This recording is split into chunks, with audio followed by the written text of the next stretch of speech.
আমি বক্তা নই, কথা বলতে পারি না তেমন, গান বলে গাইতে পারি। তবে প্রাসঙ্গিকতার সাথে এ রেখে আমাকে কিছু বলতে হবে। আর নজরুলের বিষয়ে বলতে গেলে আমি অনেক কথাই বলতে পারি এবং খুব ভালোবাসি, কারণ নজরুলের জীবনী খুব গভীরভাবে আমি পড়েছি। আমাদের এই বঙ্গের যে সমস্ত বইগুলো পাওয়া যায় তার অধিকাংশই আমার ব্যক্তিগত সংগ্রহে আছে। ওপার বাংলারও কিছু বই আছে যেগুলো সংগ্রহ করতে পেরেছি, কিছু আছে, সেগুলো আমার খুব গভীরভাবে পড়া। আর নজরুলের গান নিয়েও বলতে গেলে অনেক কিছুই বলা যায়, তবে এখন সেই সময় নয়। খুব সংক্ষেপে একটু বলি।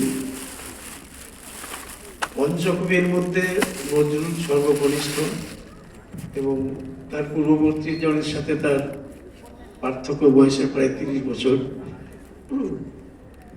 তো এই পঞ্চকবি মধ্যে নজরুলকে বাদ দিয়ে বাকি চারজন তার যারা অগ্রজ, তাদের যে সমস্ত তাদের সৃষ্টির যে সংখ্যা সঙ্গীতের গানের সব মিলিয়েও যদি দেখা যায়, নজরুল এককভাবেই প্রায় সেটা স্পর্শ করে ফেলেছেন। সামান্য একটু কম হবে হয়তো। রবীন্দ্রনাথ 2232 এরকম। তারপরে রবীন্দ্রনাথের পরে আসছেন দ্বিজেন্দ্রলাল, 2 বছরের ছোট।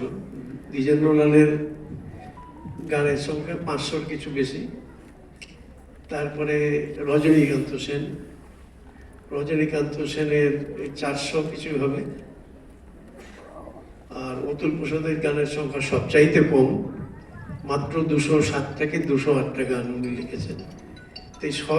এই চারজনেরটা যোগ করলে যায় হবে, নজরুল একাই প্রায় সেটা স্পর্শ করে ফেলেছেন, সামান্য একটু কম থাকে। বৈচিত্র্যের দিক দিয়েও নজরুলের গানের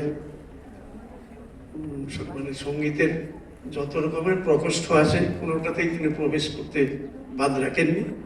সব রকম গান তার সৃষ্টির মধ্যে পাওয়া যাবে।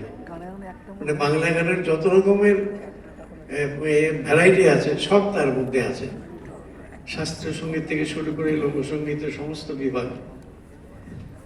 আর শাস্ত্রীয় সঙ্গীতে তিনি যে সৃষ্টি করে গেছেন তা অতুলনীয়। আর তার মেধা ছিল অত্যন্ত তীক্ষ্ণ মেধা, স্মৃতিশক্তি অত্যন্ত প্রখর। আর শাস্ত্রীয় সঙ্গীতের অধ্যয়ন তিনি গভীরভাবে করেছিলেন, সেগুলো তিনি তার সৃষ্টিতে প্রয়োগ করেছেন। অনবদ্য সেই সব গান, সেগুলো সম্পর্কে বলতে গেলে অনেক সময় দরকার, সে আলোচনায় তো এখন সেটা সময় নয়। তবে নজরুলের গান সম্পর্কে একটা কথা বলি। 1929 সালের 23শে অগাস্ট কাজী নজরুল ইসলাম সাপ্তাহিক নবশক্তি পত্রিকায় একটা চিঠি লিখেছিলেন। সেই চিঠির বক্তব্য হচ্ছে, আমি ভার্বেটিম বলছি, প্রায় প্রত্যহই কোনো না কোনো আর্টিস্ট রেডিওতে আমার গান গেয়ে থাকেন। আমার সৌভাগ্য বা দুর্ভাগ্যবশত তা শুনেও ফেলি। এক উমাপদ ভট্টাচার্য ছিলেন একজন অত্যন্ত গুণী শিল্পী, অত্যন্ত ভালো গাইতেন এবং খুব উচ্চশিক্ষিত ভদ্রলোক। তার নজরুলের চাইতে কিছু বয়সে জ্যেষ্ঠ ছিলেন। নজরুল তাকে খুব শ্রদ্ধা করতেন। তার কথা বলেছেন যে একমাত্র উমাপদ ভট্টাচার্য এবং কচিত 2-1 শিল্পী ছাড়া বাকি সকলে আমার গান এবং সুরকে অসহায় ভেবে এবং একা পেয়ে তার পিণ্ডি এমন করেই চটকান যে মনে হয় এখানেই তার গয়া লাভ হয়ে গেল।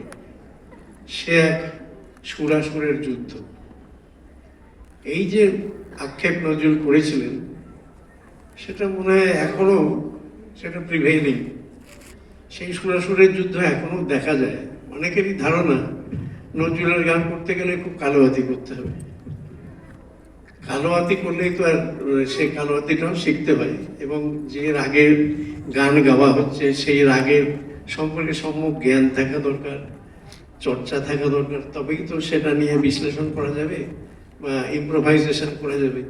নজরুল ইসলাম ইম্প্রোভাইজেশনের বিরোধী ছিলেন না, ইম্প্রোভাইজেশনকে তিনি খুব ওয়েলকাম করতেন, এবং যারা সেগুলো সুষ্ঠুভাবে করতেন তাদেরকে অত্যন্ত উৎসাহ দিতেন এবং উৎফুল্ল হয়ে সে তার আনন্দ প্রকাশ করতেন। যেমন ধীরেন্দ্রচন্দ্র মিত্রর গান শুনে উনি এমন সমস্ত কথা বলেছেন যে তার আনন্দ না হলে সে কথা বলতেন না, এবং তার যদি অপছন্দ হতো ইম্প্রোভাইজ করা তাহলে নিশ্চয়ই তিনি সেভাবে বলতেন। তো এই হলো ঘটনা সংক্ষেপে, আর কি বলবো, বেশি বলার এখন সময় নেই। নজরুলের সম্পর্কে আরেকটা আমার খুব ব্যক্তিগতভাবে একটা খুব আমি দুঃখ বোধ করি যে নজরুলের মৃত্যুর পরে তার মরদেহ আমাদের দেশে আনা হলো না। এটা আমার একটা ব্যক্তিগত ভীষণ দুঃখের জায়গা।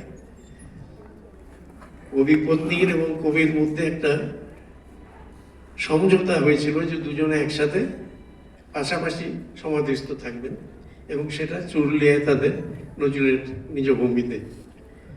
তো কবি পত্নীর মৃত্যু হয়েছিল কবির আগেই, 1963 সালে উনি গত হন। তখন তার মরদেহ নিয়ে কবিও সঙ্গে গিয়েছিলেন, চুরুলিয়াতে সমাধিস্থ করা হয় এবং তার পাশে একটা জায়গা নির্ধারিত করে রাখা হয় কবির জন্য। এই হলো ঘটনা। কিন্তু আমরা দেখতে পেলাম কবিকে বাংলাদেশে নিয়ে গিয়ে আর ফেরত দেওয়া হলো না। সময় কি একটু বেশি নিয়ে ফেলছি না তো? হ্যাঁ, এখানে শেষ করে দেবো। যাই হোক, সে মরদেহ আর ফেরত আসেনি, সে বলতে গেলে অনেক কথা। এইখানে আমার একটা খুব দুঃখ আছে। আর কি, এই আমার বক্তব্য এখানে শেষ করছি। সকলকে আমার শ্রদ্ধা আরেকবার জানাই, বিনম্র শ্রদ্ধা।